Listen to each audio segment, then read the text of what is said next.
Have you ever engaged in a serious debate over which is better, Harry Potter or Lord of the Rings? Have you ever played Smash or Pass using only characters from Star Wars and Marvel movies? If you answered yes to any of these questions, we have the podcast for you. Listen to The Steam Gentlemen, the podcast where an expert panel convenes to ask the questions about pop culture and social commentary that other podcasts are afraid to ask. Listen to The Steam Gentlemen on Apple Podcasts, Spotify, or wherever you listen to podcasts. Ladies and gentlemen, Wrestling Fans International Association is back. That's right, the premier fan club association of the 1970s and 1980s has been revived and is back in business. Join today. It's free at thewfia.org. That's thewfia.org. You can also join us on Facebook at facebook.com/groups/WFIA 1969.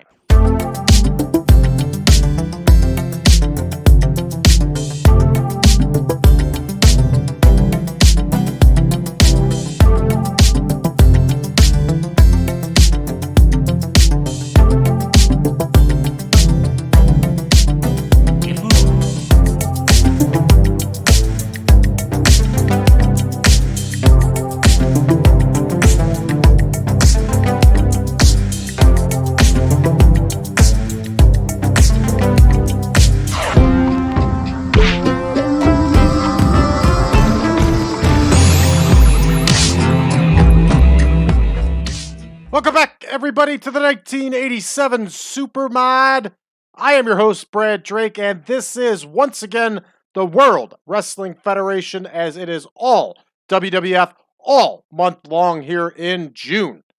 So, here we are. The WWF is coming off a Prism taping, Prison Network taping that is, and heading down to Florida, the James L. Knight Center in Miami, Florida. This is enemy territory as Championship Wrestling from Florida is still alive and active. Let's take a look at our absent workers for this evening, and it's nothing but what we expect. And let's check out our backstage incidents. Uh-oh. Ken Patera showed up so drunk that he had to be sent home as he was in no condition to work. We're going to give him a stern warning because this is pretty strange. And a lot of people are pretty happy with that. As far as I know, I mean, he was a big drinker, but I'm not aware of Ken Patera ever not being able to perform because of alcohol. Anyway, all right, we're going to take a look at our card, everybody. And this was actually a 9-match, I'm sorry. This was an 8-match card, and it was pretty weak. And, of course, we expanded it out to 10 matches. So we'll go ahead and take a look at all of the matches that we have lined up for tonight. Joe Mirto is going to face Outlaw Ron Bass. Steve Lombardi is going to battle Brad Rheingans. Shadow number 2 will face Sivi Afi. Shadow number 1 will face Jerry Allen. We're going to have a tag team match. The Junkyard Dog and George the Animal Steele will face the new Dream Team. Hercules is going to be in singles action against Davey Boy Smith. Kamala will face Jake Roberts. Haku and Rick Martel will battle. We're going to have a second tag team match in the semi-main event. We're going to have Tito Santana and Pedro Morales face King Kong Bundy and Paul Orndorff. And then our main event, everybody, Koko Ware, the Birdman himself, is going to challenge the Honky Tonk Man for the Intercontinental Heavyweight Championship. Ladies and gentlemen, you know what time it is. I know what time it is. Let's get to booking. And you notice a lot of Florida influence on this match, everybody. We're talking about Ron Bass, who spent a great deal of time in Championship Wrestling from Florida. And we also have plugged in Paul Orndorff on this card and several others that spent a great deal of time in Florida. So it makes sense for us to attract the fans. Greg Gagne once said that during the WWF's war on the AWA, that the WWF shows in St. Paul and Minneapolis and that areas actually looked more like the AWA than the AWA did. So that's exactly similar to what the WWF is doing here in Florida in 1987. All right, Steve Lombardi against Brad Rheingans, and I'm sure that this match that we chose was probably the C show based on the talent that are being featured on this card, but we should be okay numbers-wise with the other matches that we've plugged in. Naturally, Brad Rheingans is going to get the win here over Steve Lombardi. And then we're coming up here to Shadow number 2 against Sivi Afi, which is another oddball match. And Shadow number 2, of course, is young ring veteran Jose Luis Rivera. An excellent hand. And he will face Siva Afi. I keep calling him Sivi Afi. Siva Afi. And Afi gets the victory here, everybody. All right, moving right along here. Shadow number 2 is in there against Jerry Allen. They're going to go 10 minutes. And Shadow number 2, of course, is Randy Colley.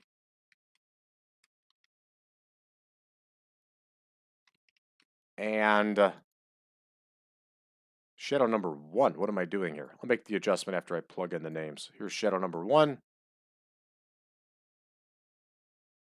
Yeah. And here is Jerry Allen. Randy Colley would not stick around too long, and soon enough we would see Rivera tagging with Jose Estrada as Los Conquistadors, and that's going to happen soon. I'm just not exactly sure how soon. All right, we're going to have Junkyard Dog and George the Animal Steele, and they're going to be in there against the new Dream Team. And I'm telling you, I kind of like what we're doing here by adding more matches. This gives us the chance to feature more wrestlers regularly, which is exactly how the WWF was done. We're going to go ahead and leave this one open-ended. We'll let the AI decide who's going to win. Hercules versus Davey Boy Smith. This one's going to go 12 minutes.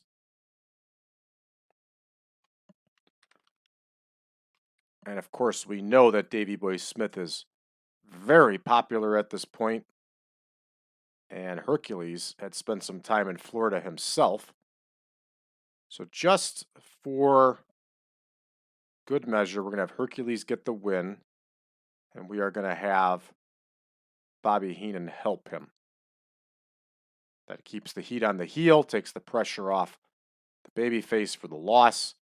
Next, we have Kamala and Jake the Snake Roberts, and we have not seen enough of Jake the Snake Roberts. Here is Kamala.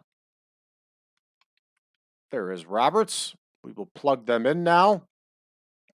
Kamala was a big, agile guy. He was a good wrestler. And of course, Jake the Snake Roberts in his prime was excellent also. Unfortunately, his drug and alcohol problems probably hindered him and held him back from what he could be. And there's another little tangent I'm going to go on here where I'm sick and tired of hearing people say, Jake Roberts should have been world champion. Jake the Snake Roberts was not going to be the world heavyweight champion in any promotion. And I think we've talked about this before, but it's important to talk about it. Again, Jake the Snake Roberts was a drug addict. He was not dependable. No promotion was going to put a major title on Jake the Snake Roberts in this condition. All right, so we're up to Haku and Martel, and they are going to go at it again here. And I think Rick Martel won. Yeah, Rick Martel beat Haku. Then he beat Tama. So in this one, he is going to lose to Haku. And it's going to be the manager interference.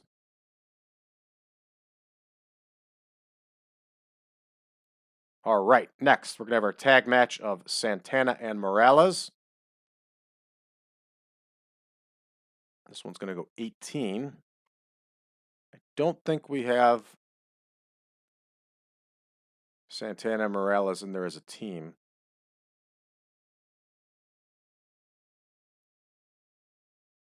Nor do we have Bundy. That's all right. We got this straightened out. All right, here's Pedro Morales.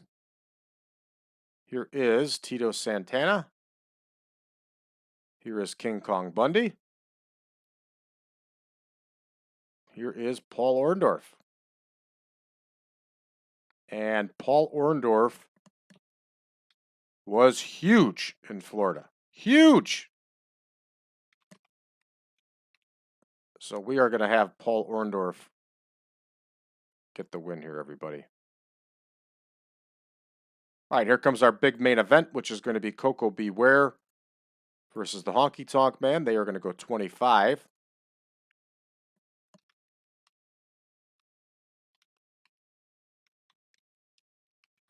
And Honky Tonk Man, of course, is the reigning and defending Intercontinental Heavyweight Champion. Here's Koko Ware.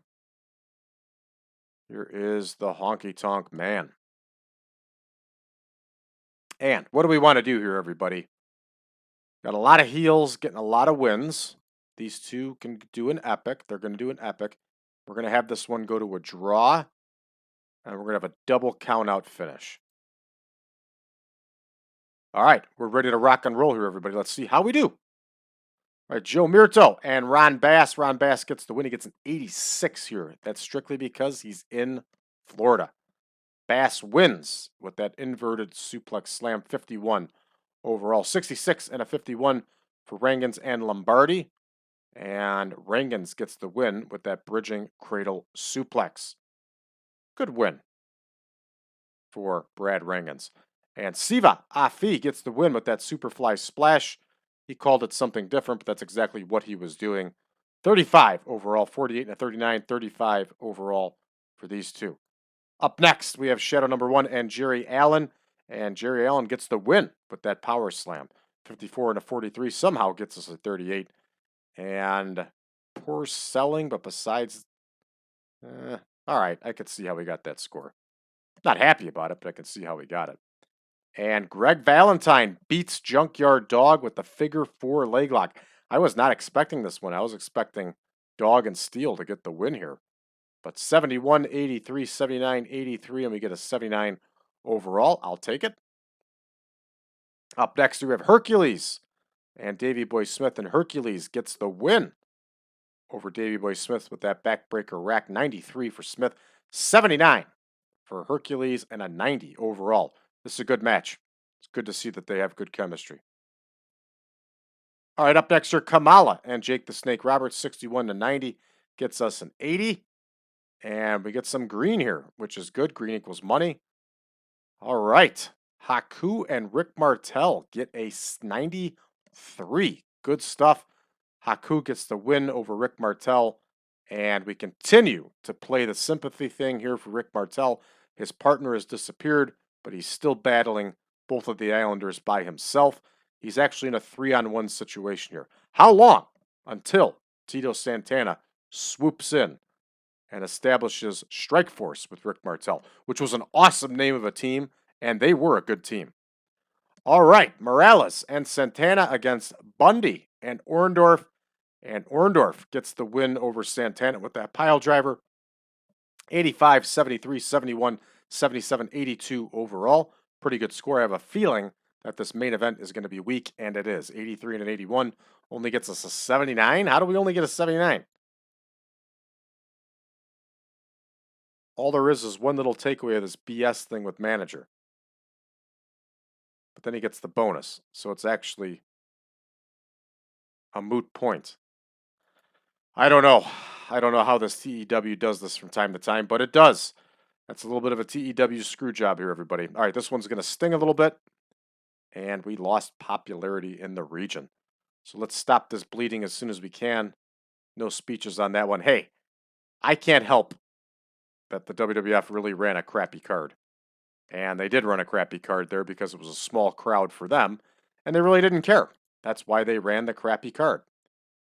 All right, we either have a day off on Monday here in the game, or we have another TV taping of some sort. We can actually check that right now. Yep, we have the Madison Square Garden show. Okay, that makes sense. All right, what do we got here? Dawn Marie Johnston's going to do some indie work. Jim Young is going to do some independent work. Superstar Billy Graham is back. That means we can have him start wrestling again, everybody. For those of you unfamiliar, Billy Graham would make a return. It would not last long. And he would be forced to retire shortly before Survivor Series 87. And that was in Thanksgiving Day of 1987. Pat Patterson likes Davey Boy Smith, and he's right. All right, everybody, let's take a quick look around the game world. Jeff Ports is going to retire. What is he about, 50 here? 55, yeah. AWA ran a show. Leon White over the Assassin in the main event. 77, not bad at all. Denver Coliseum. Oof, that's a tough draw for the Coliseum. All right, everybody, that's going to do it for us here. For those of you that are new to the channel, please make sure that you hit that subscribe button and drop us a message below. Let us know you found the channel, what you think of us so far. Check us out on Patreon, patreon.com/PowerCast Network. For just $5 a month, everybody, you will get access to all of our shows early and YouTube ad-free. You will also get access to all of our spreadsheets, and you will get access to all of our just everything with the Supermod. It's on there. It is on Patreon. You can get it all for just $5 a month, everybody. Check it out today, patreon.com/PowerCast Network. Don't forget, everybody, we're also on social media, facebook.com/groups/1987Supermod. You can also find us over on Reddit under the subreddit of TEW 2020 Friends. And last but not least, we're also on Discord under 1987 Supermod. Thank you for tuning in, everybody. We'll see you back in action